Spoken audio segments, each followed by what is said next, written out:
F1.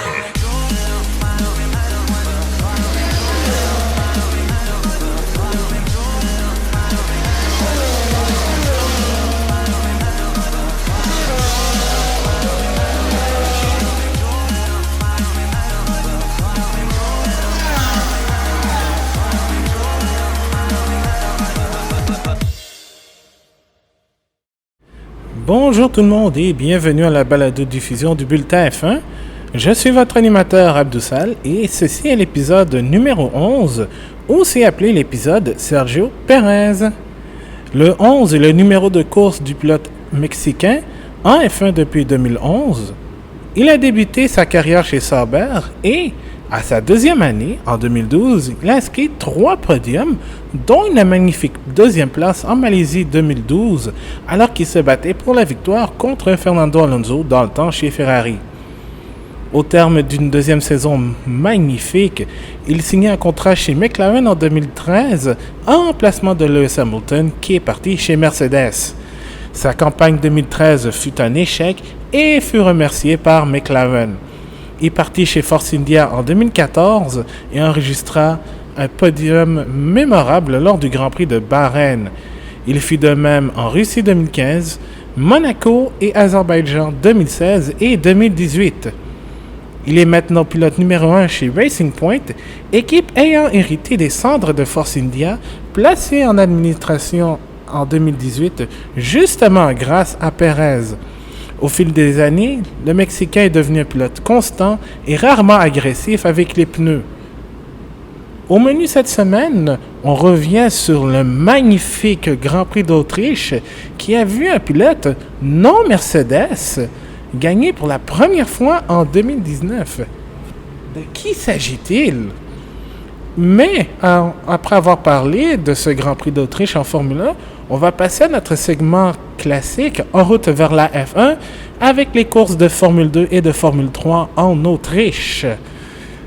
Pour un deuxième Grand Prix consécutif, je serai seul à la barre puisque Brian Wimet, mon co-animateur, a eu un autre empêchement de dernière minute. Mais rassurez-vous, pour ceux qui voulaient encore voir sa voix sexy, il sera là pour le Grand Prix de Grande-Bretagne, espérons-le. Alors, mesdames et messieurs, démarrez vos moteurs, car c'est un départ.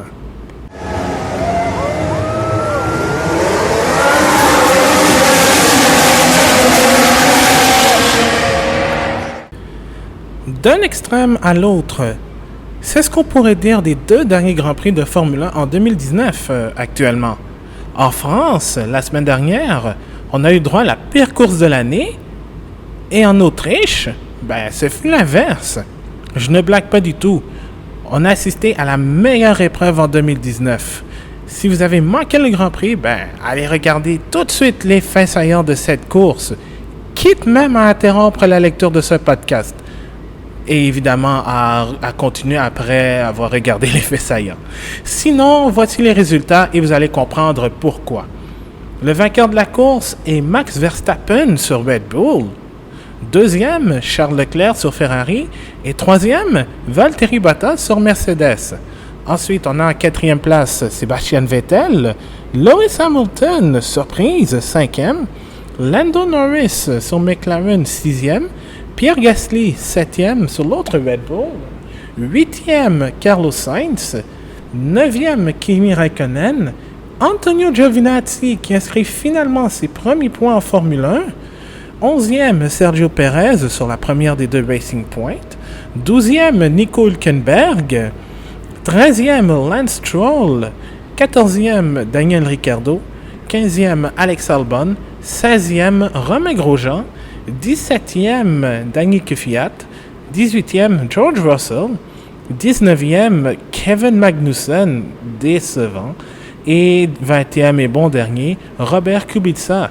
Et c'est la première fois depuis le Grand Prix de Chine 2016, si je ne me trompe pas, que les 20 voitures, en fait toutes les voitures qui ont pris part au départ n'ont pas abandonné.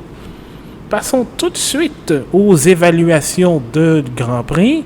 On va commencer évidemment avec la mienne. La performance du jour revient à tout seigneur, tout honneur à Max Verstappen, qui parti deuxième après la pénalité à Lewis Hamilton qui avait bloqué Kimi Räikkönen lors des qualifications, a calé, légèrement calé, s'est retrouvé septième après le premier tour et a effectué une belle remontée pour aller gagner ce Grand Prix avec un dépassement un peu controversé sur Charles Leclerc à 2 tours de la fin. Sinon, mention très honorable à McLaren, Norris 6e qui s'est légèrement retrouvé 3e dès le premier tour, en fait après le nouveau premier virage appelé le Niki Lauda Curve à l'honneur de l'ancien pilote de Formule 1 et grande légende de la course automobile qui nous a quittés le mois dernier. Très bon départ, mais très belle course aussi de la part du pilote britannique de 19 ans qui a été au fond de toutes les bagarres, mais aussi Carlos Sainz qui est parti 19e. Incroyable! Et pourtant, lui, il avait un tout nouveau groupe propulseur qui avait été changé évidemment avant la fin de semaine du Grand Prix d'Autriche, de 19e à 8e. Encore une fois, Carlos Sainz qui se démarque. Mais sinon, Antonio Giovinazzi, premier point en Formule 1, qui s'est enfin démarqué de la bonne manière. Très belle séance de qualification qui atteint encore une fois la Q3 pour un deuxième Grand Prix consécutif et qui reste solide, surtout comparé à son coéquipier Kimi Räikkönen. Sinon, ma contre-performance du jour va à Lewis Hamilton, vu que lui, il a eu des problèmes durant la course, il a été obligé de changer d'aileron avant, puisqu'il a mordu un vibreur dans le virage 10, ce qui a ruiné toutes ses chances de podium.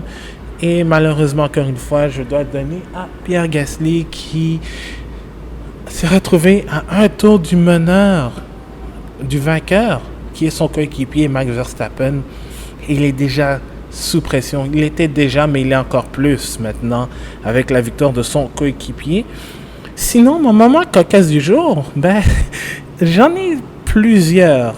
Le premier revient à Lando Norris et sa radio qui dit « You mean like forever ?» quand son ingénieur de piste lui dit de rester devant Ricciardo, de le garder hors d'état de nuire, de ne pas qu'il soit à une seconde de lui pour utiliser le DRS, et Norris qui dit « You mean like forever ?» c'est-à-dire jusqu'à la fin des temps. Sacré Lando. Sinon, il y a Robert Kubica qui a fini à 3 tours du meneur, du vainqueur, qui obtient le titre de pilote du jour. J'essaie de comprendre pourquoi. J'essaie de comprendre pourquoi ça existe encore, ce truc-là, parce que c'est clairement un concours de popularité. J'ai jamais vu quelqu'un qui est fini à 3 tours du meneur, surtout qui est fini à 1 tour de retard de son propre coéquipier, recevoir le titre. On a cru que c'était une blague, mais finalement, quand je suis allé sur le site de vote, c'était bel et bien Kubica qui avait remporté le titre. Ça prouve que ce système mérite amplement de partir. Et sinon, il y a eu aussi un moment cocasse, le faux document de la FIA, en fait, parce que lorsque les commissaires ont dû analyser et demander à Charles Leclerc et à Max Verstappen de s'amener pour expliquer le dépassement où les deux pilotes qui étaient premier et deuxième se sont touchés au virage 3 à 2 tours de la fin, il y a quelqu'un qui a utilisé un beau Photoshop pour falsifier un document et dire que Max Verstappen avait reçu une pénalité de 5 secondes. Puis les journalistes ont sauté sur l'occasion pour publier la nouvelle sur les réseaux sociaux. Mais finalement, ils ont dit finalement c'était faux, mais c'était du très beau Photoshop de la part de la personne qui a fait ça. Sinon, il n'y a pas seulement que moi, il y a aussi notre nouvelle recrue dans le bulletin F1, Marc-André Fortin, qui a rédigé le bulletin de notes du Grand Prix de... pardon, pas le bulletin de notes, mais l'avant-course du Grand Prix d'Autriche, que vous pouvez aller voir sur bulletinf1.com, et lui souhaiter évidemment la bienvenue. Il est aussi journaliste pour la Ligue de hockey junior majeur du Québec et de la LNH sur hockeyherald.com, hockeyherald.com, et il est à la couverture quotidienne du Phoenix de Sherbrooke. Donc, si vous voulez, en fait, si vous êtes fan de hockey et même de la LHJMQ, vous pouvez aller lire ses textes sur le Phoenix de Sherbrooke. Mais lui, sa performance du jour, pas au hockey évidemment, en Formule 1, il ne peut passer à côté de la performance de Max Verstappen qui, comme on l'a dit, a raté complètement son départ. Il profite du mauvais arrêt au puits de Sébastien Vettel, du changement d'aileron de Lewis Hamilton et de la stratégie gagnante de Red Bull pour devenir le véritable pilote du jour. Mais aussi, mention honorable à Carlos Sainz qui termine 8e après s'être qualifié. J'ai dit s'être qualifié 19e, mais il est parti 19e à cause de son changement de groupe propulseur complet. Contre-performance, Lewis Hamilton qui a abîmé son aileron avant montant de nombreuses fois sur les bordures, et Pierre Gasly qui a eu de la misère à passer les pilotes devant, parce que si Lando Norris, ça lui a pris 2 ou 3 tours pour dépasser Kimi Räikkönen, Gasly, ça lui a pris une vingtaine de tours, plus un arrêt au puits pour être devant le Finlandais de l'Alfa Romeo. Et le moment cocasse du jour, appartient à Charles Leclerc, qui a voulu partir du podium dû à son mécontentement parce qu'il n'était pas très content du dépassement un peu corsé de Verstappen, où les deux se sont tapés. Leclerc était frustré parce qu'il allait finalement gagner sa première victoire en Formule 1, mais malheureusement la stratégie de Red Bull a fait en sorte que Verstappen est remonté, mais le dépassement pour lui était un peu trop agressif. Et il s'est fait dire de retourner, donc c'était un peu cocasse. Je comprends Leclerc d'être frustré, mais évidemment, ce sont les aléas de la course. Attendez, je pense que j'ai un audio de Brian que je vais vous faire écouter dès maintenant, parce que oui, il n'était pas là, mais je l'ai croisé avant de partir, vu qu'on travaille ensemble, on travaille ensemble au même endroit. Alors, il nous a préparé une petite rubrique juste pour vous. Au moins, il ne vous a pas oublié. Je vous fais écouter ça. Alors, je suis en compagnie de Brian Wimett, qui exceptionnellement ne sera pas là aujourd'hui parce qu'il a eu un empêchement de dernière minute. Mais je serai là quand même aujourd'hui. Surprise, Abdou! Ah! Brian, qu'est-ce que tu fais là? Je t'ai kidnappé.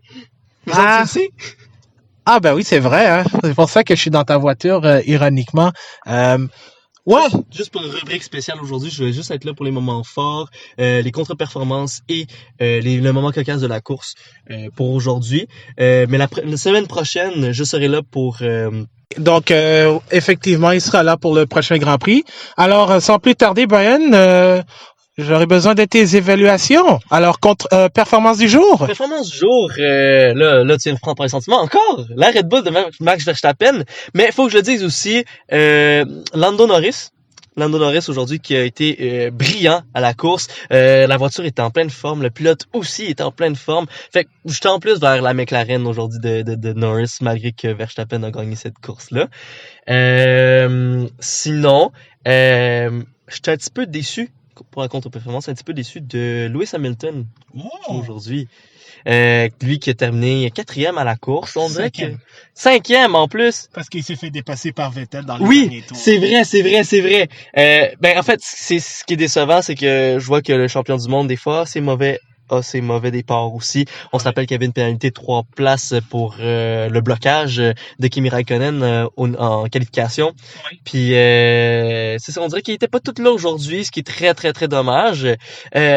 Même aussi pour Sébastien Vettel qui a été très décevant aussi, au contraire de son coéquipier Charles Leclerc qui a eu une magnifique course lui à son tour.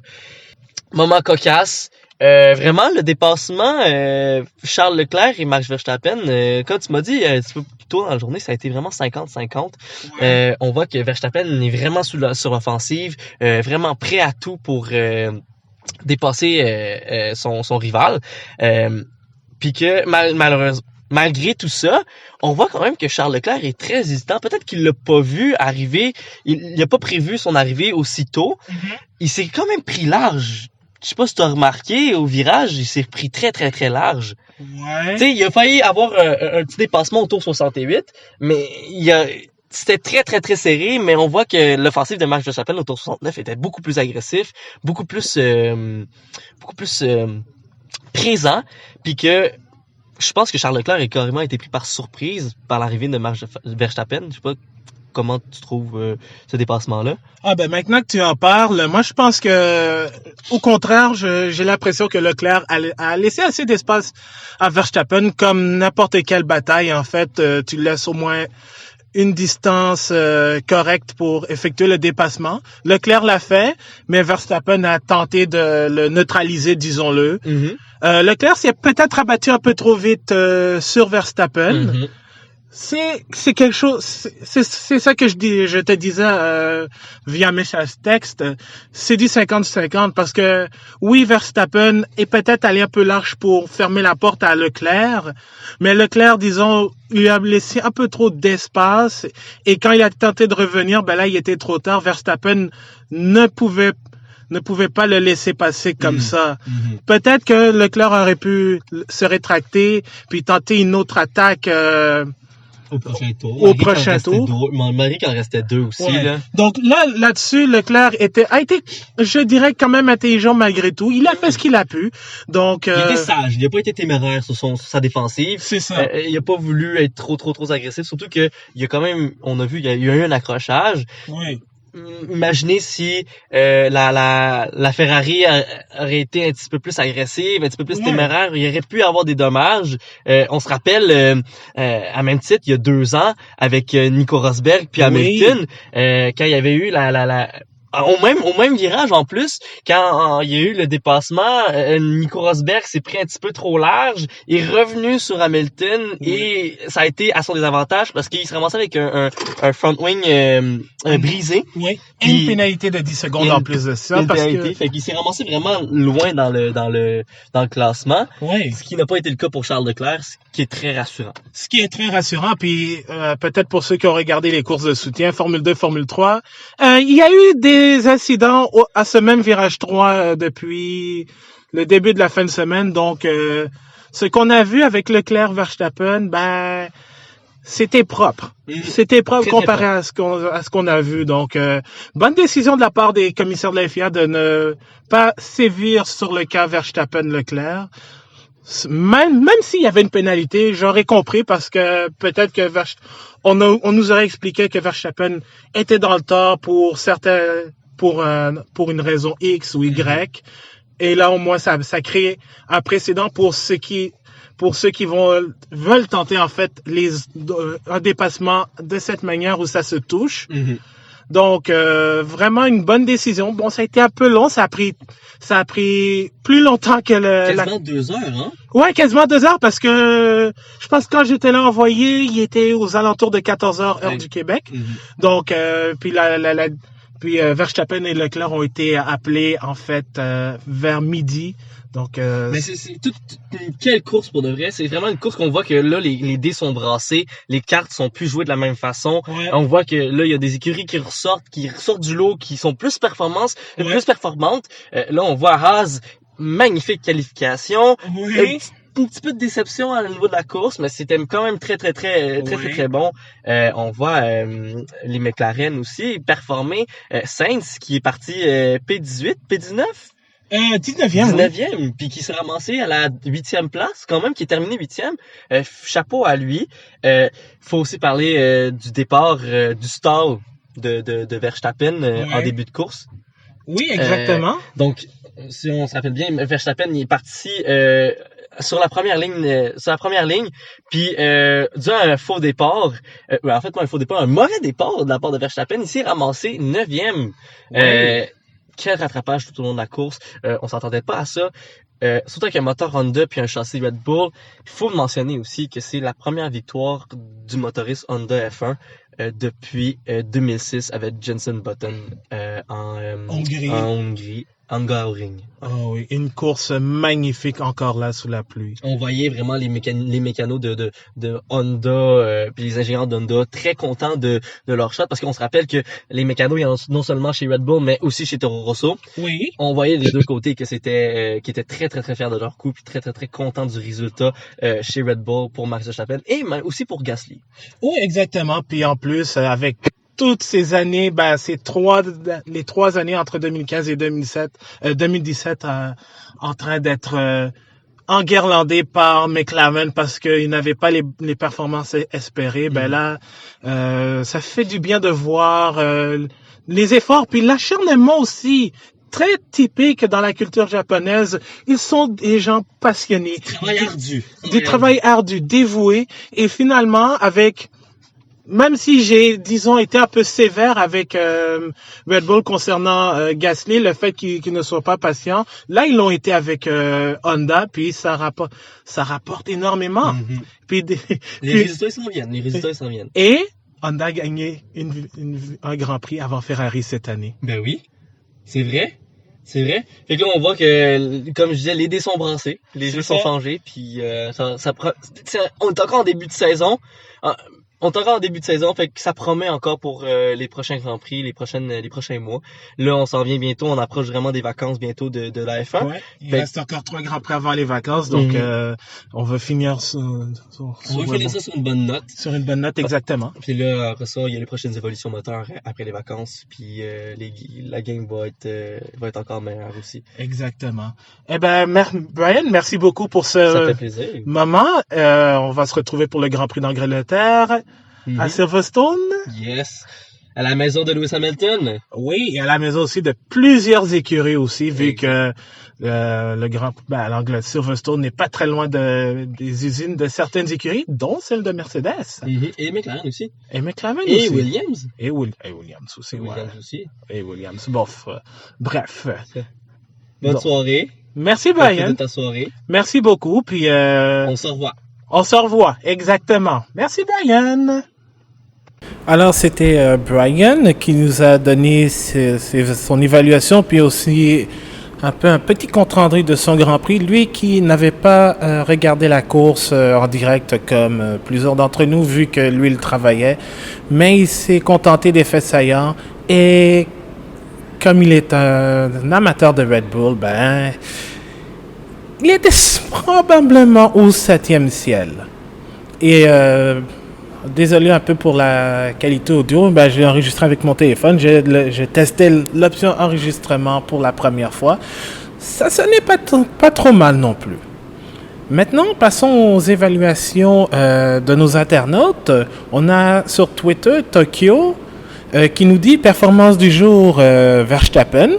Contre-performance, l'arrêt au puits de Ferrari où Sebastian Vettel est rentré en même temps que Valtteri Bottas, mais en bloquant un peu Bottas, Vettel a été pris par surprise parce que Ferrari n'était jamais prêt en fait. Ils l'ont fait rentrer un peu à l'improviste avec des problèmes radio, donc ça n'a pas été joyeux pour Vettel qui a vu ses chances de podium ruinées juste pour un seul arrêt. Et le moment cocasse, c'est Hamilton qui est dépassé par Vettel pour la première fois de la saison, mais c'est pour une position minime, on va dire, pour la 4e place à 2 tours de la fin. On a Jean-Sébastien, toujours sur Twitter, qui disons, lance une pointe au Grand Prix précédent. La contre-performance du jour, encore le Grand Prix de France pour son ennui mortel. Je suis vraiment d'accord avec lui. On a le toujours très fiable Francis Paquette qui nous dit performance du jour va à Max Verstappen et à Lando Norris. Contre-performance du jour, les Haas. Oui, les Haas dont entre autres Kevin Magnussen qui finit entre les deux Williams, qui est une surprise. Et le moment cocasse, c'est Lando Norris avec son ingénieur pour le « You mean like forever? Ever? Like forever? » Sacré Lando. Sur Facebook, on a Nick Provo qui nous dit, bien sûr, performance du jour, Max Verstappen. Contre-performance du jour, on n'en a pas vu de la course, mais il lui semble que Raikkonen aurait pu faire mieux. Peut-être. Je suis un peu en désaccord, mais je comprends son point parce que Raikkonen avait un très bon début de course, mais ensuite, ça s'est un peu effacé par la suite. Et le moment cocasse, c'est le visage de Toto Wolff quand Valtteri Bottas se fait dépasser facilement par Verstappen pour la deuxième place. Un visage un peu songeur, un peu cringe de la part de Verstappen, de Toto Wolff, pardon. Donc voilà, c'était les évaluations de Grand Prix par l'équipe du Bulletin F1 et par vous, les internautes. Si vous voulez le faire pour le Grand Prix de Grande-Bretagne, vous pourrez le faire dès que la course sera terminée. On enregistre normalement le dimanche soir au Québec et c'est publié le lundi. Donc, vous avez le jour de la course pour nous envoyer nos évaluations sur Twitter @lebulletinf1 ou sur facebook.com/bulletin F1. Allons maintenant passer à l'ordre des écuries. On va faire un tour des 10 écuries et l'ordre a changé. Normalement, Brian aurait été très content de pouvoir parler pour la première fois en premier de Red Bull, mais il travaille, il a un empêchement de dernière minute, donc c'est moi qui dois assurer le relais. Meilleure chance la prochaine fois, Brian. Tu ne sais pas ce que tu manques. Donc, on va commencer évidemment avec le vainqueur de la course, Max Verstappen, qui est allé chercher la victoire au bout du Grand Prix d'Autriche en dépassant Charles Leclerc à 2 tours de l'arrivée. Le Néerlandais était en première ligne, mais il a raté son départ, ce qui l'a repoussé au 7e rang avant d'effectuer une belle remontée. Et je dois dire, c'était une belle fin de semaine pour les Néerlandais, non seulement avec la victoire de Verstappen, mais aussi avec la qualification des Pays-Bas en demi-finale de la Coupe du monde de soccer féminin de la FIFA en France. Et entre autres avec, on va en parler un peu plus tard, Nick de Vries qui accentue son avance au classement des pilotes de Formule 2. Et la course de MotoGP de Assen qui apparemment était du bonbon. Je ne l'ai pas encore vu, je vais voir l'effet saillant un peu plus tard.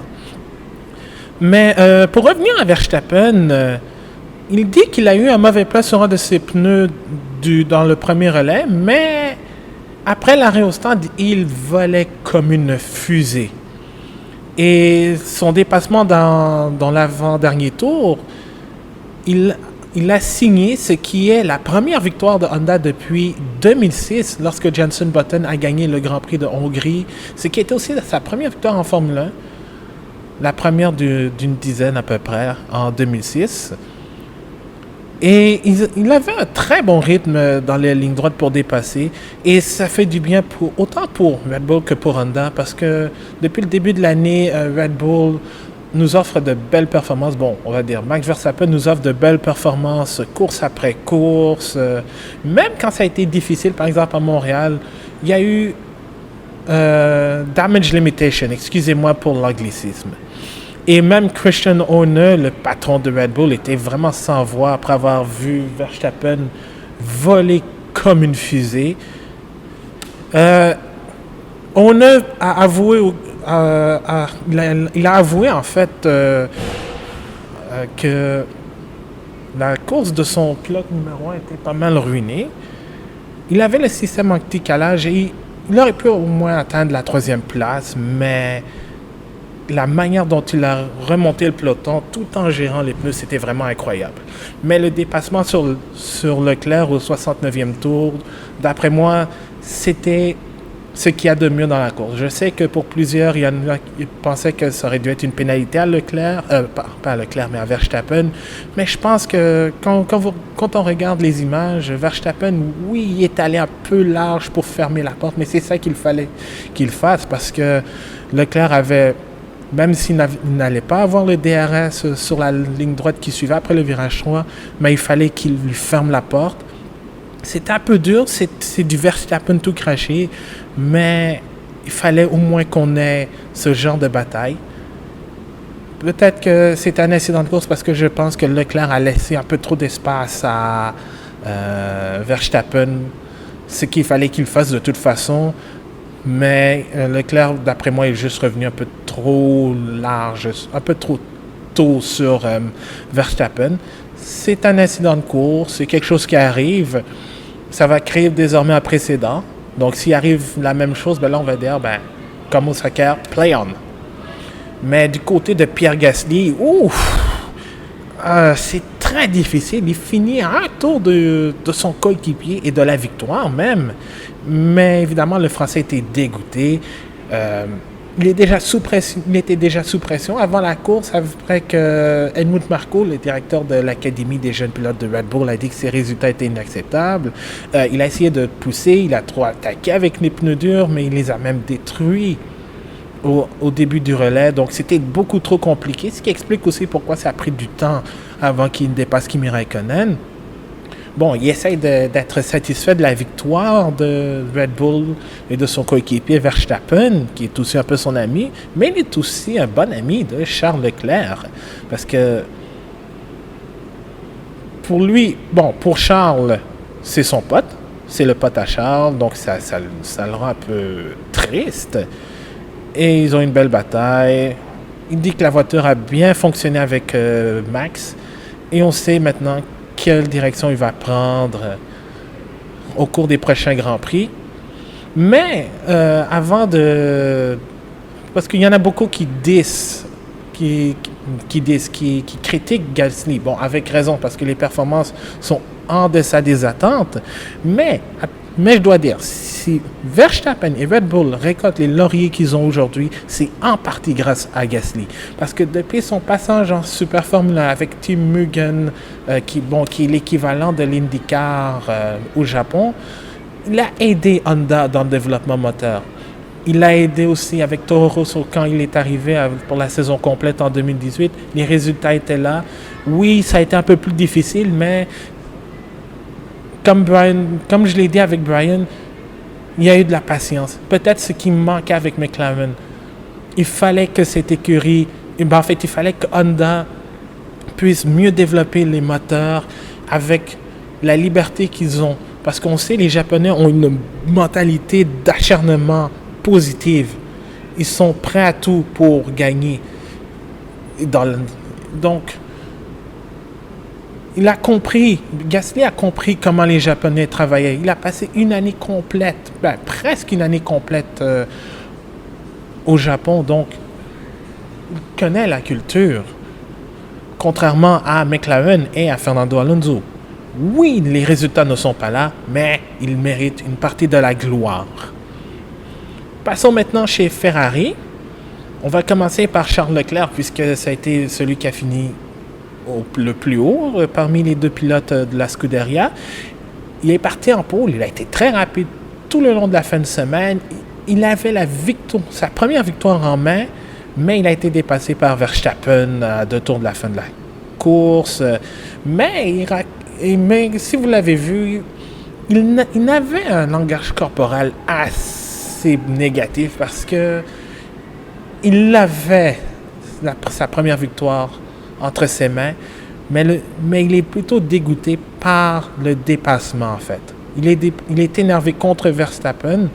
C'est un incident qui a fait débat 3 ans ou 4 ans même.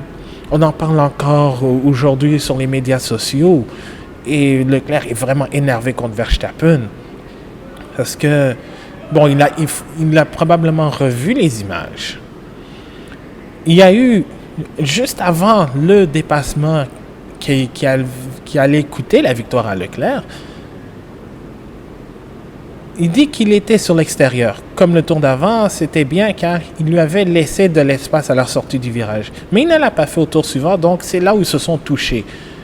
Il a dû aller à l'extérieur de la piste après avoir été touché. C'était pas possible de remonter sur lui, évidemment. C'est juste quelque chose de dommage. Mais outre ça, c'est une course absolument solide, sans reproche. Dans le bulletin de notes, on peut dire qu'il va avoir une note de 10 parce que on n'a rien à redire. Il a été parfait du début jusqu'à la fin. Il a utilisé la même stratégie que Valtteri Bottas, mais malheureusement, ça lui a fait plus de mal que de bien. C'est quand la prochaine victoire, le prochain moment où Leclerc pourra se battre pour la victoire? Est-ce que ce sera en Angleterre? Où Ferrari a quand même offert l'année dernière un très beau duel à Mercedes. D'ailleurs, Vettel a gagné à Silverstone. Est-ce que ce sera à Hockenheim sur un circuit où il y a un peu plus de vitesse que de virages lents ou serrés? On ne sait pas. Mais si Verstappen avait été pénalisé pour cet incident, Leclerc aurait été vainqueur parce que ça aurait été probablement une pénalité de 5 secondes ou quelque chose du genre, mais une victoire par décision de commissaire n'aurait même pas la même saveur qu'un premier triomphe gagné avec un drapeau à damier. Donc, on va voir pour les prochaines courses, mais en tout cas, Leclerc a été vraiment impressionnant. Puis il a même eu un petit moment Raikkonen où il a dit « Laissez-moi tranquille ». Donc, ça, je pense que c'est compréhensible. Ce qui est un peu moins compréhensible, c'est son coéquipier Sébastien Vettel, qui, lui, a failli transformer sa 9e place en Autriche parce qu'il a eu un problème de pression d'air en Q3, donc il n'a pas pris part, il n'a pas fait un tour, en fait, dans cette dernière période de qualification, mais il a fait 2 arrêts. 2 arrêts. Le premier a été très brouillon parce que, comme je l'ai dit un peu plus tôt, son écurie n'était pas prêt pour faire le premier arrêt. Ça a été un changement de pneu assez lent. Et le deuxième, c'était plus stratégique, disons, pour probablement aller chercher le meilleur tour, mais pour mettre la main sur la 4e place qui allait probablement être occupée par Lewis Hamilton.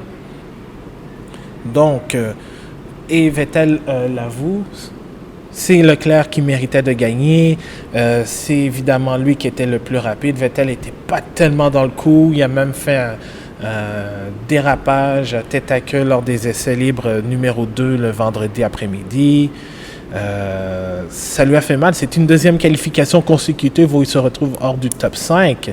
Donc, c'est très dommage pour Sébastien Vettel parce que je pense que là, on peut le dire, le championnat commence à lui glisser entre les mains. Je pense qu'Hamilton, même s'il a fini devant Hamilton, ce dernier s'en va vers la gloire, vers le titre numéro 6. Évidemment, avant que la décision ne soit prise concernant l'incident Verstappen-Leclerc, il s'est rangé du côté de Verstappen en disant, là, écoutez, on est des adultes, on sait se débrouiller, c'est pas une cour de récréation, un Grand Prix, là. Donc, évidemment, ça, c'est en référence avec ce qui s'est passé à Montréal. Je ne vais pas revenir là-dessus parce que c'est deux histoires différentes. Un a fait une erreur de pilotage, l'autre a effectué un dépassement corsé. Mettons fin à ce débat tout de suite. Et passons maintenant à l'écurie qui mène le championnat, qui tombe 3e dans l'ordre de parole du bulletin F1, Mercedes. Et on ne commencera pas avec le champion en titre, mais bien Valtteri Bottas.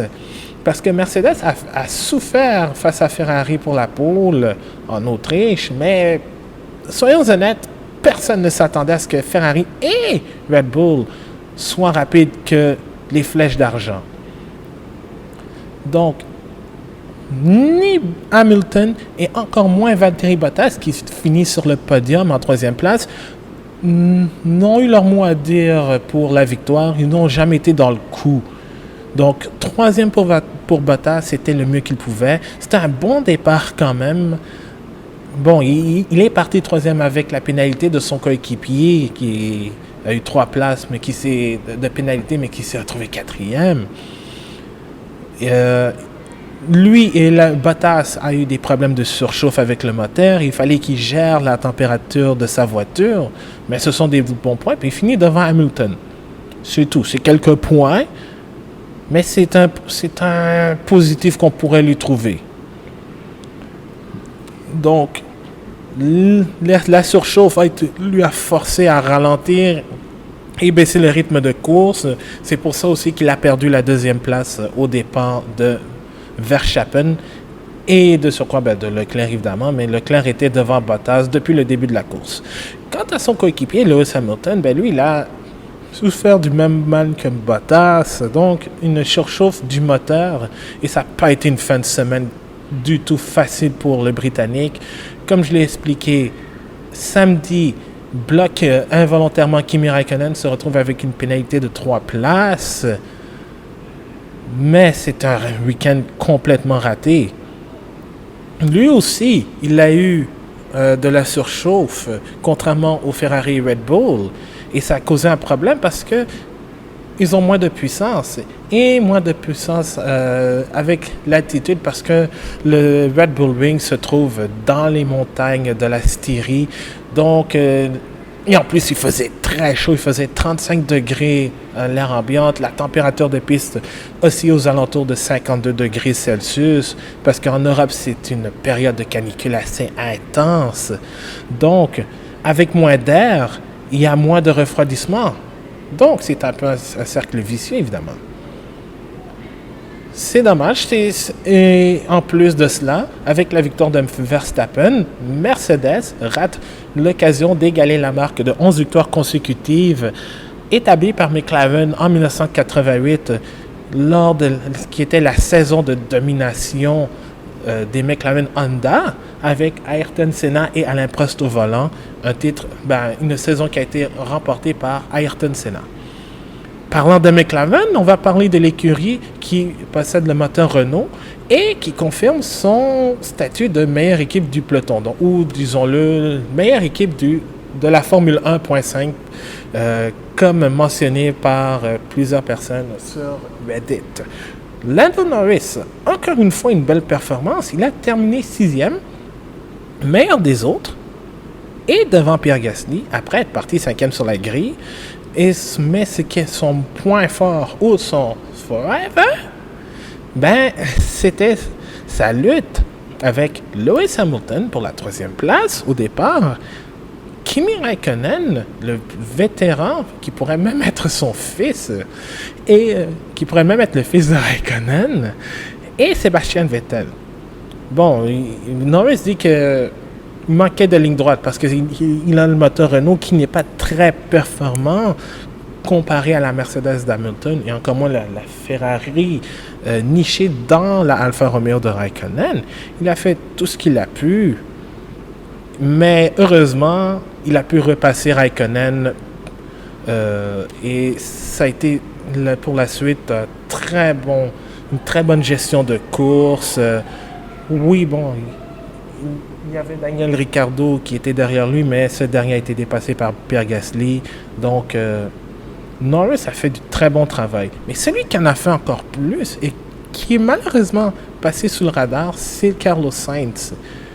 Il a arraché les 4 points de la 8e place et pourtant il est parti 19e. Parce que, comme on l'a mentionné, Sainz avait eu un problème pas un problème, en fait, ils ont changé. McLaren a changé complètement le groupe propulseur, donc toutes les composantes, et ils avaient excédé les limites requises pour certaines d'entre elles.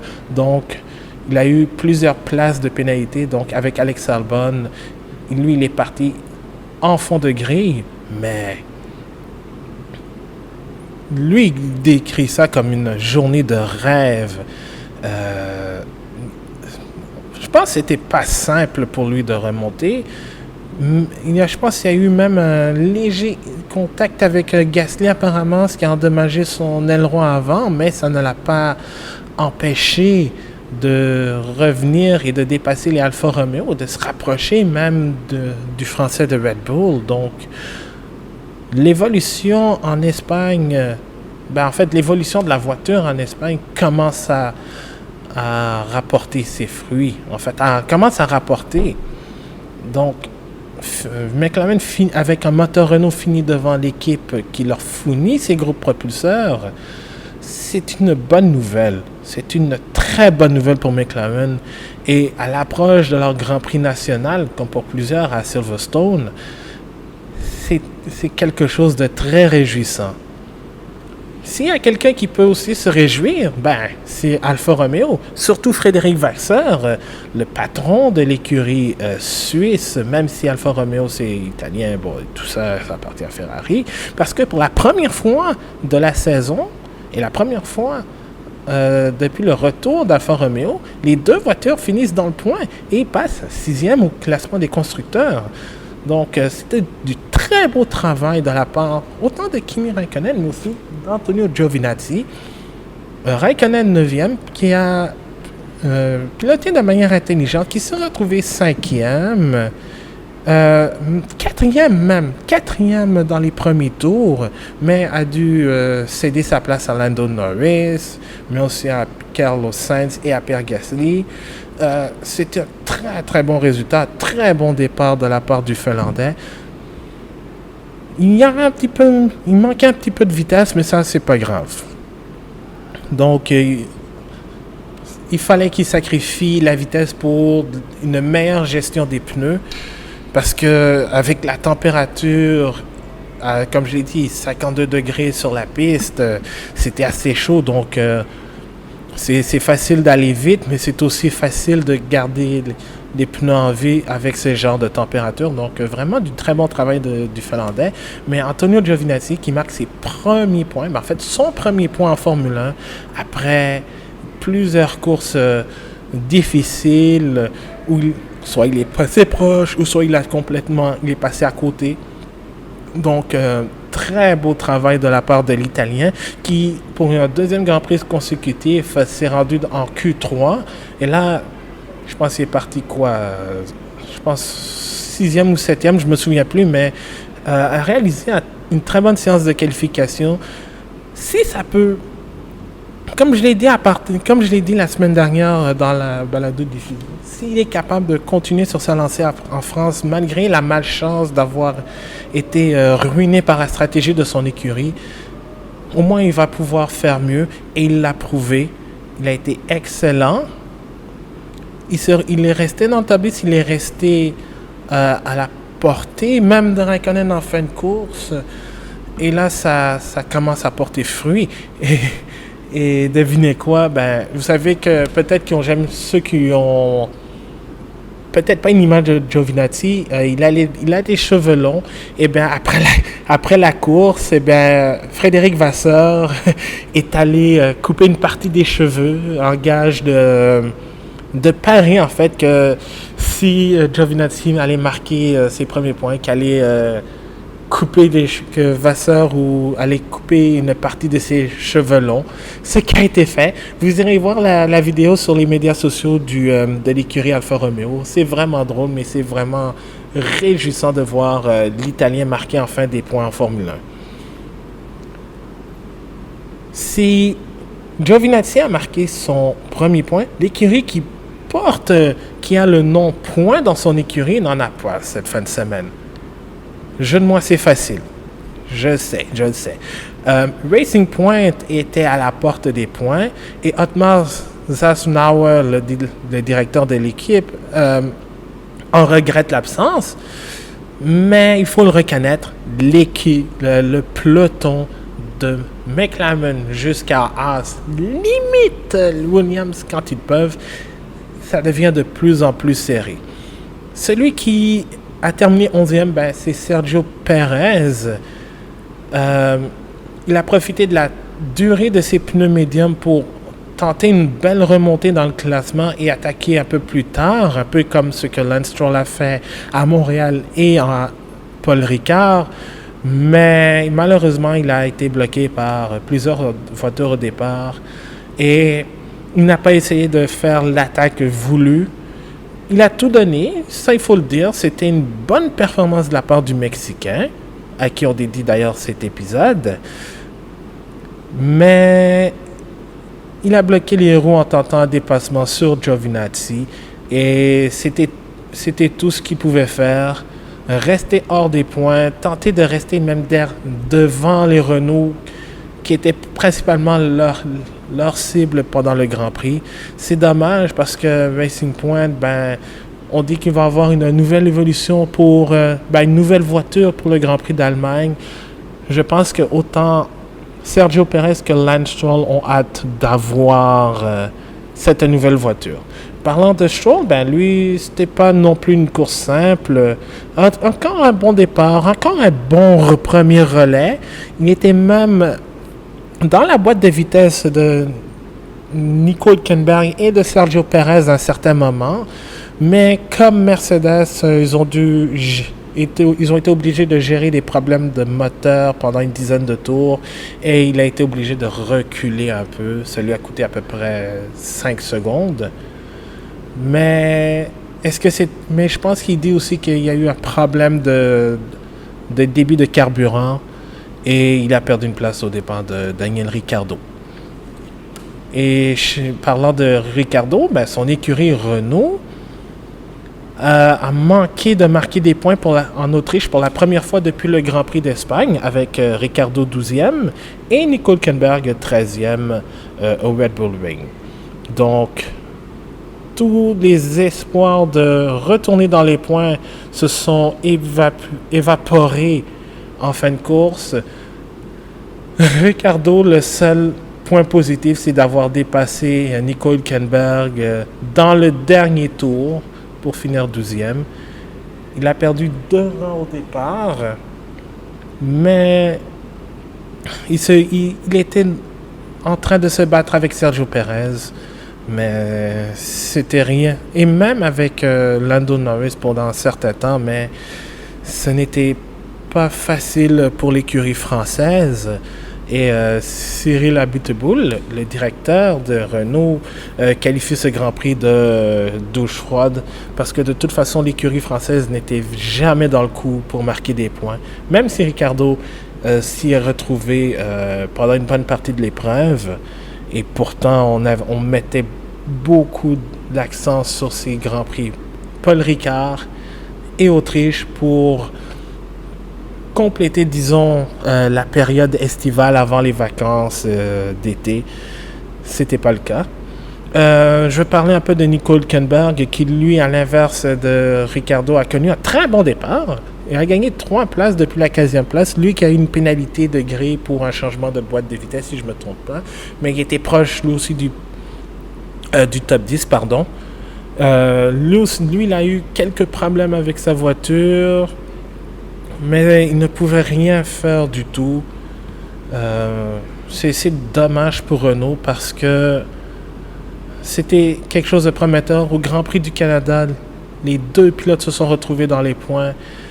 En France aussi, malgré la pénalité de Ricciardo en quelques heures après la tombée du drapeau à damier, où il était passé de 7e à 11e avec la double pénalité. C'est vraiment dommage pour Renault parce que l'année dernière, à pareille date, ils se battaient pour la lutte, ils se battaient pour la 5e place, voire même la 4e avec Haas, ce qu'ils ont eu. Maintenant, cette année, ils en arrachent et se retrouvent maintenant derrière l'écurie qui a leur moteur, en fait. Meilleure chance la prochaine fois à Silverstone. Chez Toro Rosso, on ne les a pas beaucoup vus. Oui, ils ont eu des batailles avec Haas, mais c'était pas pour des points, c'était juste une bataille en fond de peloton. Vous aviez Alex Albon qui est parti des stands parce que lui, il avait pris le nouveau moteur évolué de Honda. Et Daniel Kvyat, ça a été aussi difficile. Lui qui avait la chance de passer en Q2, mais a été gêné par la Williams de George Russell. Ce dernier ayant eu une pénalité de 3 places sur la grille et un point de pénalité sur sa licence. Mais les deux Toro Rosso ont fini respectivement 15e pour Albon et 17e pour Kvyat. Albon a dit que son premier relais était très difficile, mais en deuxième moitié de course, c'était correct, mais le temps perdu lors du premier relais leur a fait mal. Et pourtant, le vendredi, ils étaient bons dans les longs relais. Ça ne s'est pas concrétisé dimanche, mais Kvyat, ça a été encore pire, parce qu'il s'est même fait dépasser par Russell, ce qui est une surprise. Et pourtant, Russell est parti de la ligne des puits. Donc, c'était pas une bonne fin de semaine pour le Russe. En fait, j'ai rarement vu Kvyat avec une bonne performance en Autriche. Je pense que c'est un des circuits où il a du mal à performer, où il est même malchanceux. c'est vraiment dommage pour le Russe parce qu'il connaissait un bon début de saison, mais je pense qu'il a souffert un peu des performances de sa Toro Rosso. Catastrophe en Autriche. Et je parle de Haas, qui est, rappelons-le, flanqué des couleurs de ma marque de boisson énergisante préférée. Et je le dis avec sarcasme, même si ça ne paraît pas. Je parle de Rich Energy. Rich Energy Haas F1 Team a été pratiquement dernière. Et pire que ça, Red Bull a gagné. Alors, qui est #Better than Red Bull? Red Bull eux-mêmes. Si vous nous écoutez, Rich Energy, je vous aime aussi. En fait, pas vraiment. Chez Romain Grosjean, c'est une course catastrophique au Red Bull Ring. Sa monoplace n'a eu aucune adhérence pendant toute la fin de semaine. Il a perdu de nombreuses places en course. Et comme d'habitude, il n'a jamais pu exploiter les performances des pneus Pirelli. La VF19 de la Haas est très gourmande en matière de pneus. C'est très difficile pour eux de pouvoir bien gérer la température de ces gommes et ça leur a fait mal.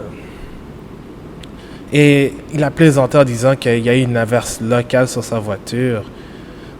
Il dit, il lâche l'embrayage, ça glisse, la voiture elle patine. Donc dans le premier tour, il a perdu beaucoup de place à cause de ça. Si Grosjean avait l'humeur de plaisanter, son coéquipier Kevin Magnussen n'avait pas le mood pour le faire parce que samedi, il s'est qualifié 5e.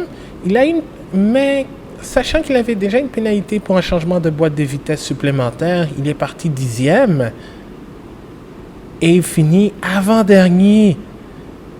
Il finit avant-dernier, derrière une Williams qui est supposée être la pire écurie du plateau. Et pire que ça, il a reçu une pénalité de drive-thru pour ne pas s'être placé correctement sur la grille de départ. Donc, la Haas n'avait aucun rythme. C'est triste à dire. Donc, tu passes de 5e en qualification à dernier en te battant avec les Williams. C'est quelque chose de vraiment étrange, frustrant et vraiment dur à comprendre. Donc, la Haas, en fait, Kevin Magnussen, c'est vraiment dommage pour lui. Je me sens mal pour lui parce que il était très content à la radio après s'être qualifié 5e, jubilait. Et là, arrive la course de dimanche, ça va de mal en pis. Perd des positions au départ, se fait dépasser par une Williams, reçoit une pénalité de drive-thru et finit avant-dernier. Il y a un de ces jours-là où tu n'as pas envie d'être dans la peau de Kevin Magnussen actuellement. Et probablement que on a envie d'être dans la peau de George Russell dans les circonstances parce que le Grand Prix d'Autriche n'a pas été totalement négatif pour Williams. Russell est parti de la ligne des puits parce qu'il a été obligé de changer d'aileron sous la règle du parc fermé. Donc, il a été obligé de partir de la ligne des puits. Et il a connu un très bon début de course.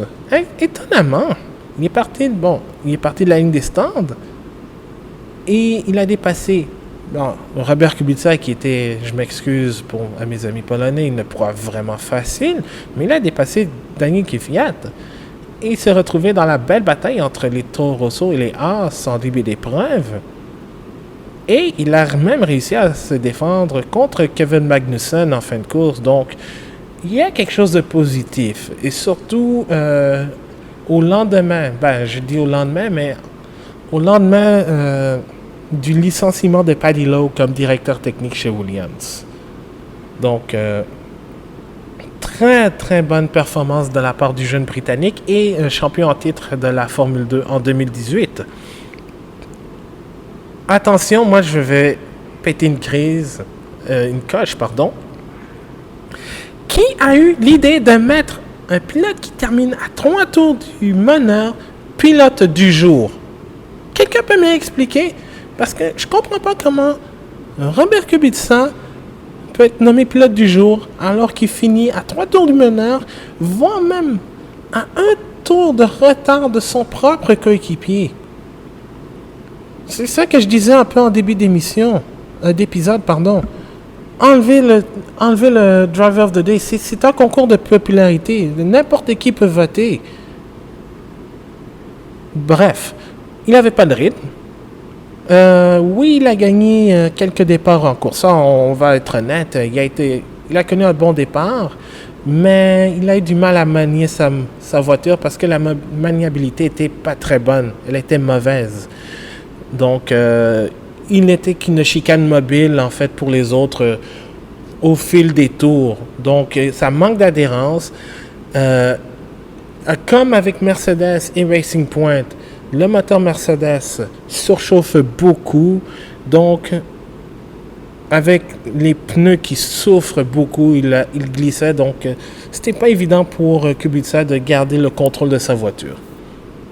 Donc, le pilote du jour a eu de la difficulté à conduire. J'ai cru que c'était une blague, mais non. Je pense que je l'ai même publié sur le compte du bulletin F1 sur Twitter, là, une photo de l'écran de mon ordi avec une image de Kubica comme pilote du jour. J'ai dit, ben non, ça se peut pas. Bref. C'est ce qui complète le résumé des écuries selon l'ordre du classement des pilotes. On va parler du classement du championnat des pilotes. Malgré sa 5e place, Lewis Hamilton garde 31 points d'avance sur Valtteri Bottas. C'est 197 pour Hamilton, 166 pour Bottas.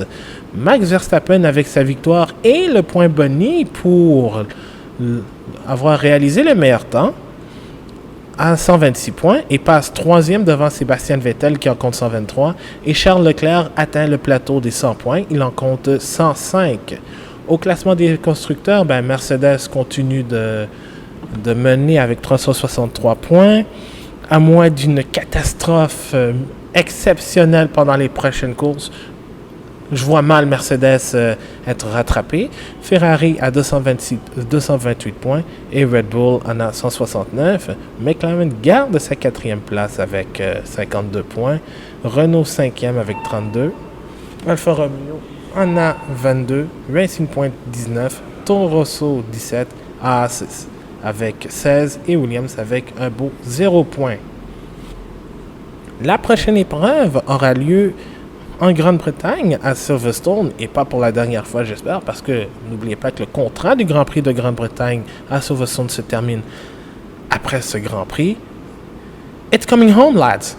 Parce que c'est le Grand Prix national pour certaines des écuries qui sont établies proche de Silverstone, dont Mercedes, qui, même si elle roule sous la licence allemande, a des usines à Brackley. Maintenant qu'on a parlé de Formule 1, on va passer au segment en route vers la F1, puisqu'on avait les championnats traditionnels de Formule 2 et de Formule 3 comme course de soutien à la F1, disputés aussi pendant cette même fin de semaine, toujours sur le même circuit au Red Bull Ring de Spielberg. On va évidemment commencer avec la Formule 2. Il y a eu 2 courses pendant la fin de semaine. La première était supposée être remportée par Nick De Vries, mais c'est le japonais Nobuharu Matsushita qui s'est imposé au Red Bull Ring. De Vries avait pourtant réalisé une belle performance au volant de son Art, mais jusqu'aux 2 derniers tours, il n'était pas menacé. Mais il s'est retrouvé en difficulté et a été dépassé par Matsushita, Luca Giotto et Sergio Sette Camara.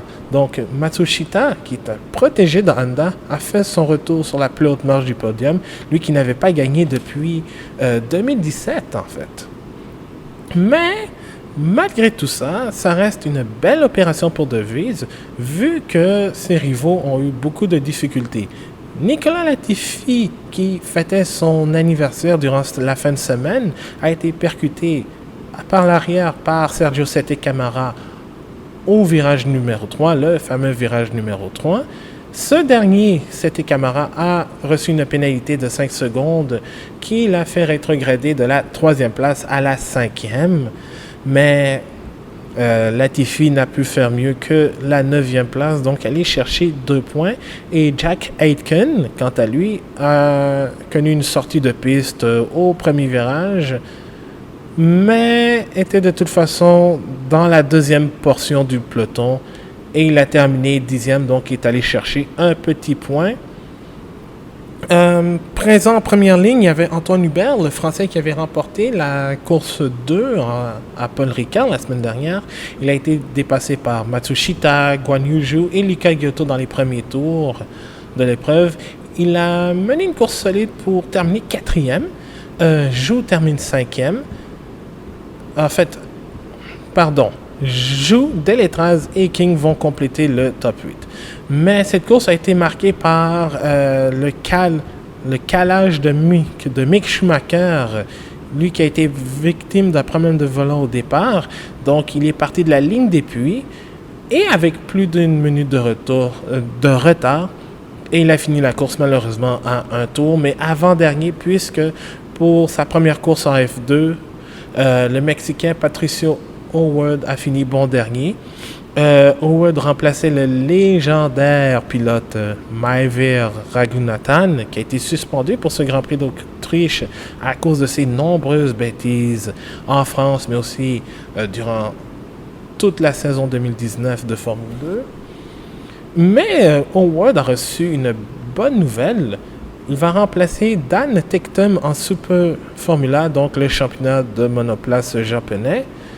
Puisque plus tôt cette semaine, Tectum, qui est un vice-champion de Formule 3 en 2018 et double vainqueur du Grand Prix de Macau en 2017 et 2018, a été remercié par l'Académie de Red Bull Junior pour ses mauvaises performances en Super Formula. Il n'avait qu'un point en 3 courses avec Team Mugen Honda. Mais revenons maintenant à notre course de Formule 2, la 2e. C'est Sergio Sete Camara qui a remporté la course sprint de Formule 2 au Red Bull Ring. Une course qui a été marquée par un accident de Louis Deletraz et la remontée de Mick Schumacher qui était parti en fond de grille. Donc, le poleman Jordan King qui avait fini 8e, puisque je dois vous rappeler, en Formule 2, les 8 premiers de la course 1 ont leur grille de départ, leur position inversée pour la grille de départ de la course 2. King, ayant fini 8e, est parti en pole position. Il n'avait tout simplement pas de rythme et a chuté au 7e rang. Louis Deletraz, lui qui a mené une partie de la course avant d'être dépassé par Sete Camara, et il était resté proche du Brésilien, a eu un tête-à-queue et a tapé le mur au virage 1, mais évidemment il a été frustré et c'était surtout dû à un problème de frein qui a causé son accident et ainsi son abandon. Le meneur au championnat, Nick De Vries, avait vraiment la chance de s'imposer ce dimanche. Dimanche matin, il avait doublé Deletraz et Jordan King pour prendre les commandes de l'épreuve en début de course, mais il a accidentellement activé le limiteur de vitesse sur sa monoplace et il a chuté au 6e rang. Donc, De Vries est remonté jusqu'au podium, mais Sete Camara s'est imposé et c'est sa première victoire, lui aussi à Sete Camara depuis 2017. Et entre-temps, entre sa dernière victoire en 2017 et celle de dimanche au Red Bull Ring, il est monté sur le podium à 13 reprises. Luca Giotto termine 2e et Guan Yu Zhu, le Chinois et membre de l'Académie de Renault, a terminé... non, il n'a pas terminé 3e. Il a perdu du terrain. Il était 3e en fait, mais il a perdu du terrain. Mais parlons de Mick Schumacher qui a été la star de cette course en fait, parce que je vous rappelle, Schumacher a eu un problème de volant avant même de prendre le départ de l'épreuve lors de la course principale. Il est passé de 18e à 4e et il était même proche d'inscrire un podium menaçant en fait Nick De Vries pour ce podium. Mais ça a été vraiment du Mick Schumacher tout craché, capable de montrer ce qu'il est, capable de montrer en fait son potentiel. Je sais que il y a beaucoup d'attentes parce que c'est le fils d'eux, mais lui-même le dit, il veut faire une autre saison en Formule 2 pour s'améliorer, mais la course qu'il a faite dimanche, c'est une partie de son talent. Il a montré en fait une partie de son talent en fait. Et parlons aussi du vainqueur de samedi, Nobuharu Matsushita. Il a été certes tassé dans le gravier au premier tour, mais il a fini quand même 5e, ce qui n'est pas si pire dans les circonstances. Il finit devant Nicolas Latifi, Jordan King et Guan Yu Zhou, donc pour compléter le top 8. Il y a eu un accrochage entre Jack Aitken et Antoine Hubert qui a été provoqué par Aitken. Et cela a coûté aux deux pilotes une chance de marquer des points parce que le top 8 dans la course numéro 2 marque des points en fait. Au classement des pilotes, Nick De Vries quitte l'Autriche avec 152 points. Nicolas Latifi en a 115, mais voit Sergio Sette Camara se rapprocher maintenant à 107. Donc, il y a un écart de 8 points entre les deux pilotes d'AMS. Et Luca Giotto en a 97. Donc, attention, si De Vries s'envole pour le titre, on pourra avoir une belle bataille pour la deuxième place entre Latifi, Sette Camara et Giotto. C'est à suivre. De la Formule 2, passons maintenant à la Formule 3. Lors de la course 1, c'est le pilote estonien et protégé de l'Académie junior de Red Bull, Juri Vips, qui a remporté sa première victoire de la saison. Il a assisté au duel entre Marcus Armstrong, qui est parti en pole position, et Max Futrell, qui avait pris les commandes de l'épreuve en début de course. Et Vips a sonné la charge pour aller prendre les commandes et ne plus les lâcher jusqu'à la ligne d'arrivée. Donc, Mihan Daruvalak termine 4e et le meneur au championnat, Robert Schwartzman, a fait du damage limitation en terminant 5e. Pedro Piquet, Jack Hughes, Zandelli, Pulcini et Verschoor complètent le top 10. Et dans la course 2, Robert Schwartzman et Marcus Armstrong, qui sont tous les deux coéquipiers chez Prema, se sont livrés un beau duel pour la victoire au Red Bull Ring. Mais malheureusement, ça s'est mal tourné puisque Jake Hughes, sur la HWA Race Lab, a gagné la course. C'est Lirim Zandelli qui a fini 8e, qui partait en pole position. Hughes a pris l'avantage au départ, mais Zandelli a riposté au fameux virage 3, alors que Pedro Piquet, qui était 3e, lui est tout simplement parti en tête à queue après le premier virage. Et on a eu une belle bataille à 4 entre Armstrong, Schwartzman, Zandelli et Hughes. Et bien que tassé hors piste par Zandelli au virage 3, Schwartzman a fini par se défaire du pilote allemand et de Jack Hughes, qui avait profité de la belle bataille. Et ensuite, Marcus Armstrong, lui, a emboîté le pas. Ensuite, les deux pilotes Prema se sont livrés à un long duel en deuxième portion de course. Armstrong a pris l'avantage au virage 3 lors des 20e et 21e tours, mais à chaque fois, Schwartzman est parvenu à décroiser dans la ligne droite suivante avec le DRS, parce qu'en Formule 3, tout comme en Formule 2, ces voitures ont le DRS. Il y a eu une intervention de la voiture de sécurité virtuelle qui ont dû calmer les deux pilotes Prema jusqu'au dernier tour, où Marcus Armstrong est parvenu à passer devant Schwartzman avant même le freinage du virage 3, mais il y a eu accrochage entre les deux pilotes de l'équipe italienne. le Néo-Zélandais Armstrong a eu une crevaison et est sorti des points, alors que le Russe Schwartzman a vu son aileron avant endommagé, mais il a fini la course premier. Mais malheureusement, il a été pénalisé de 5 secondes pour l'incident, donc il a perdu de surcroît la victoire aux dépens de Jack Hughes. Donc, Hughes a gagné devant Johan Daruvala, l'autre pilote Prema. Donc, Daruvala bat Schwartzman d'un dixième de seconde avec la pénalité du meneur au championnat.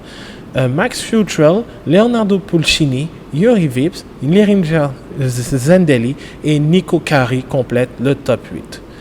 Au classement des pilotes, malgré tout cela, Schwartzman mène le championnat avec 90 points, mais voit son avance fondre comme neige au soleil, puisque Jarun Daruvala a 82 points.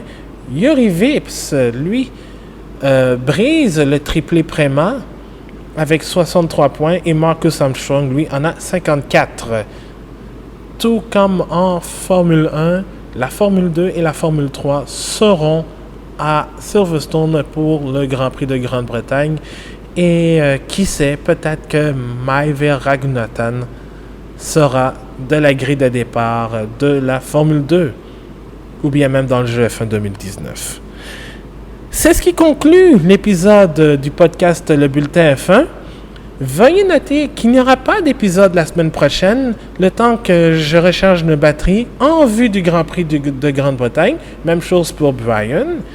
Donc, on va recharger nos batteries en vue de cette course qui pourrait s'annoncer aussi excitante que l'année passée. Entre-temps, le site web bulletinf1.com est toujours là. Il y aura le Grand Prix, il y aura le bulletin de notes du Grand Prix d'Autriche. Petit indice, il y aura déjà 2 notes parfaites. On vous laisse deviner les pilotes qui vont les recevoir. Et on va faire une critique du nouveau jeu de Codemasters, F1 2019, qui est sorti vendredi dernier, soit 2 mois plus tard qu'à l'habitude, parce que normalement, les jeux de F1 de Codemasters sortent durant la deuxième moitié de saison, au retour des vacances estivales. Donc, on a déjà commencé à jouer, j'ai déjà commencé à jouer. Je suis déjà rendu chez une écurie de Formule 1. Je vous laisse deviner laquelle. Si vous voulez continuer la discussion sur l'actualité de la F1, ainsi que sur F1 2019, vous pouvez le faire sur nos comptes Twitter, @lebulletinf1, LEBULLETINF1, et sur Facebook, sur facebook.com/bulletinf1. Je suis votre animateur Abdoussal et on se retrouve dans 2 semaines pour revenir sur le toujours populaire Grand Prix de Grande-Bretagne à Silverstone. Bonne semaine pour tout le monde et profitez du beau temps et de la chaleur, peu importe où vous êtes. Salut tout le monde!